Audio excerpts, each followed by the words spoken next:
Cody Lundeen was one of my original instructors 20 plus years ago and was a true inspiration to me to get into wilderness survival skills. We've kept in touch over the years, and he's mentored me. Fairly recently, I was at his home in Arizona, and we were discussing some strategies in detail to primitive fire ignition, specifically the hand drill. Hope you enjoy this short video. Rocket. Okay. So a lot of people do this, right? They only use one hand, which is a mistake. You want to use both hands. A lot of people do this. You want to use that full rotation of the hand. Look at the speed. Look at this fur spin, that hair spin if I use the full rotation of the hand instead of this or instead of this. Yeah, the hands get hurting and they might blister out, and that's not exactly uncommon. But if you use with the spit, right combination, don't drop a loogie, of course, in the pocket, and you can see it's downward pressure, and see that spit? It's gripping, and I'm pushing pretty hard on that. And as it dries out, it starts to slide down the shaft.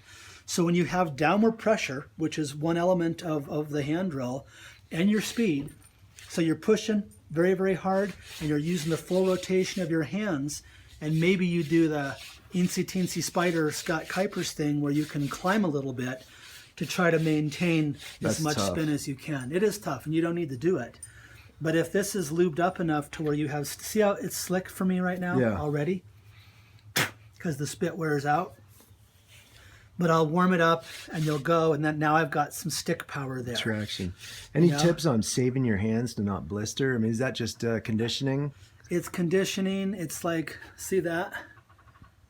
I'm double jointed. Yeah. So I always get, see that scar? Yeah. I tend to get a blister there. I get a blister right there too. But look at my hands. So some people cup them and hold them more, but when I go at it, I tend to put pressure right here, and it's not necessarily a good thing. I have calluses here from training, but that's where some power is when I'll usually, it's just the way my hands are though, you know, because I'm double jointed, you know, so I don't know if I do a lot of hand rolls, I get blisters, you know, so that's just the way it is. But full rotation of the drill, downward pressure with spit, maybe some pinion pitches lube. We talked about your notch. The materials are everything. Yeah. And yeah, these are, you know, these are harder materials. And I'm not a big fan of the big drills. No. I'm a light. I like, you know, probably this diameter would be the end of my shaft. Nice. But you've got what you've got, right? Yeah. The nice thing about this is you got some manly willow, and you can really put some oomph into it.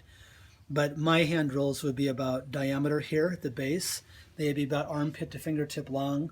I'm using sleep willow because I can, and then I'm using yucca because I can, and that's like gasoline, you know, for if other things are right. I think we were going bigger because we were actually trading out. We work as a tribe, tandem, you know, and that's just easier to transfer. But you can do tandem with small shit too, but you know, it's whatever you have.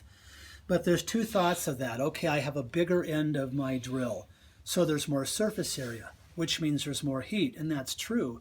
But also there's less rotational value. The smaller this tire is going down the highway, the quicker it rotates and the more it heats up. Yeah. So I don't know. Sense. I don't know where I was actually, my first spindle was smaller than that because I actually like a little bit smaller than that. Not tiny, but for the same reason you're talking about. Both are valid, but torque. I tend to go smaller on hand drill. Mm-hmm. I don't do anything much bigger than this. This is, to me, is bow drill size. Yeah. But it's not that you can't work at a hand drill, clearly. You know, but for me, my personal preference is I like something about right in there at the tail end diameter, you know, of a hand drill, about that long, and we get on it. That also lets you use smaller shit for a hearth. Nice. Because if you have this monster, a lot of the bear grass or yucca around here, it might be only this diameter. And so you're almost forced into using small. If it's too small, then the notch is a bitch to cut. I like that. Traveling light too. Even this Abo stuff can be super heavy when you're walking a few miles. It's way heavy. You know? I mean, look at this. This is a heavy set. Yeah, you know? It is. So, but that's the way it is, and you know those are some pointers right off the bat. Thank you.